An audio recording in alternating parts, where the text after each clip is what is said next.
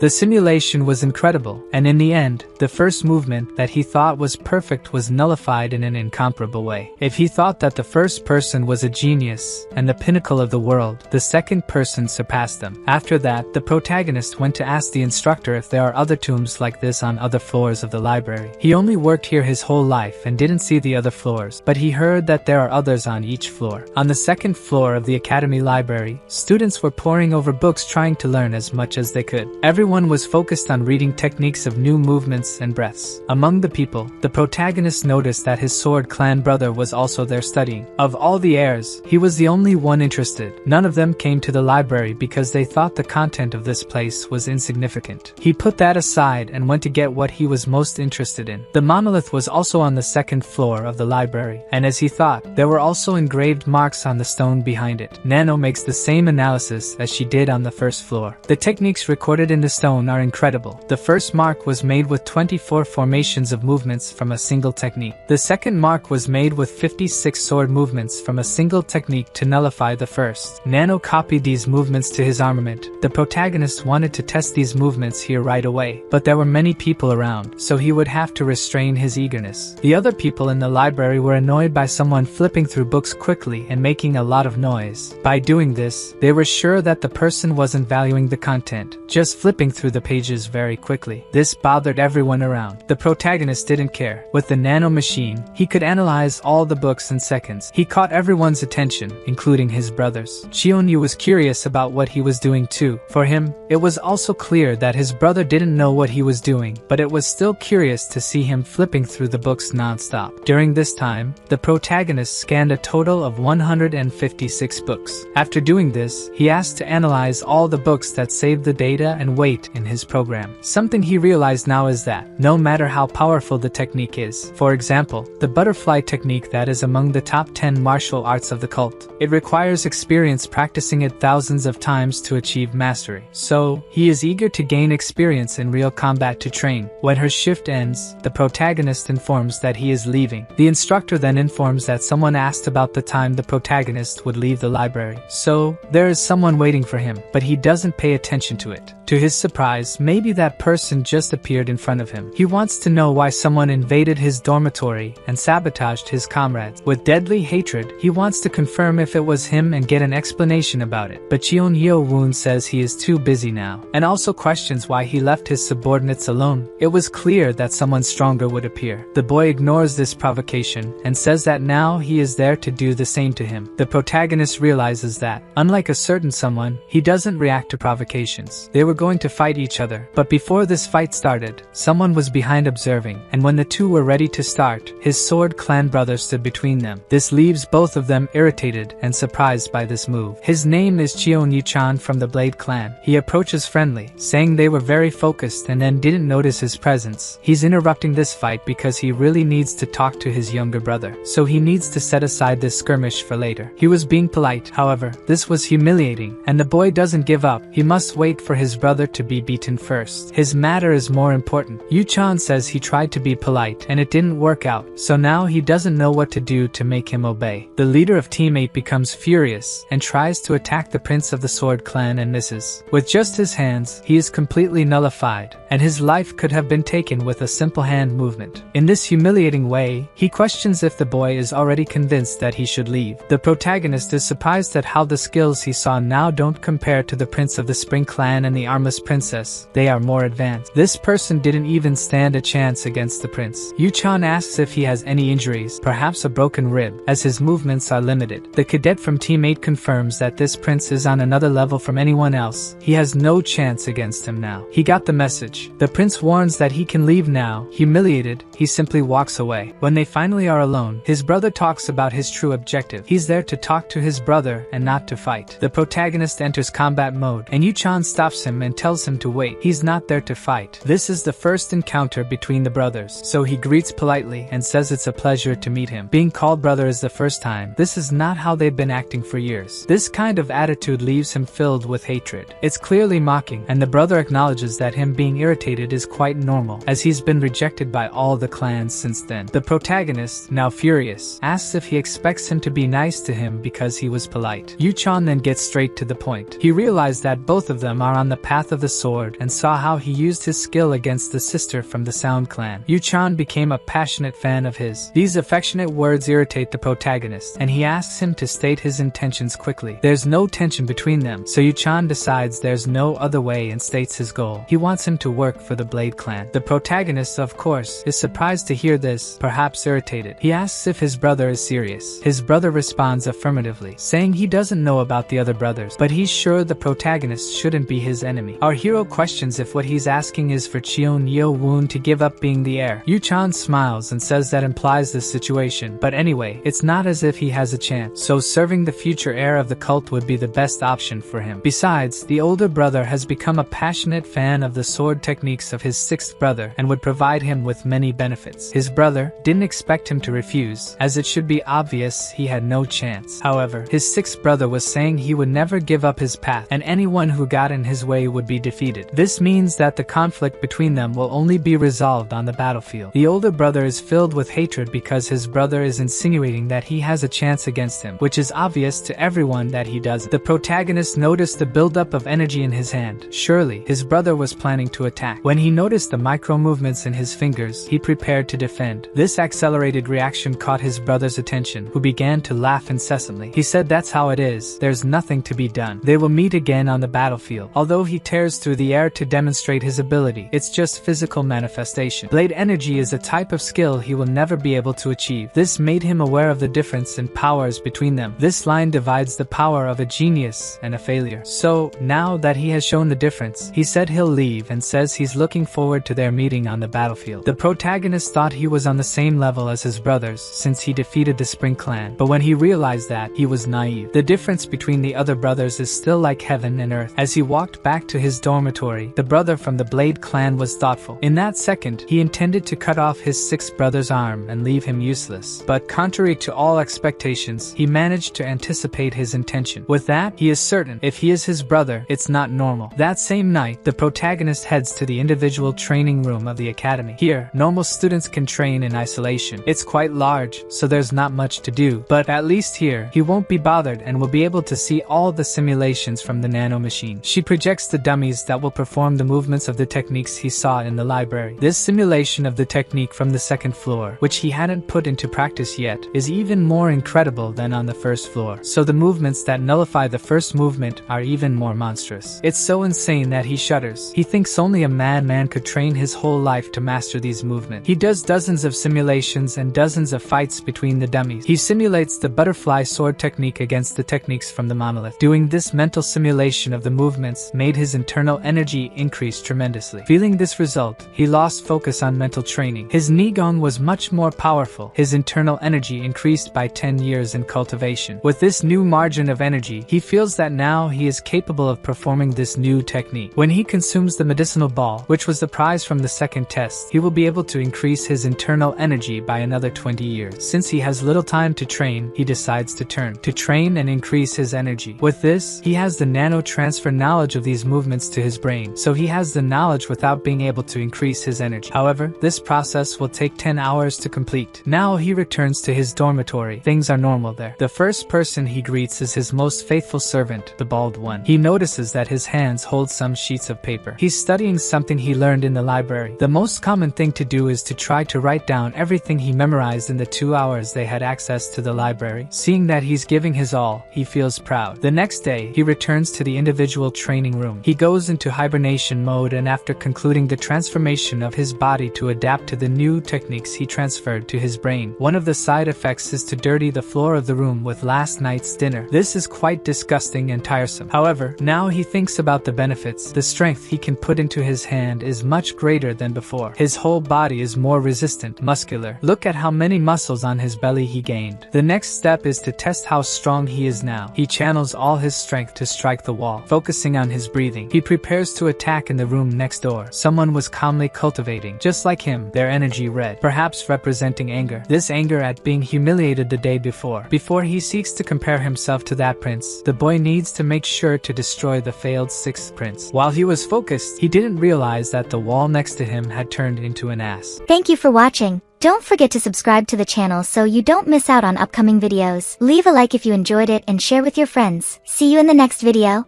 Bye for now.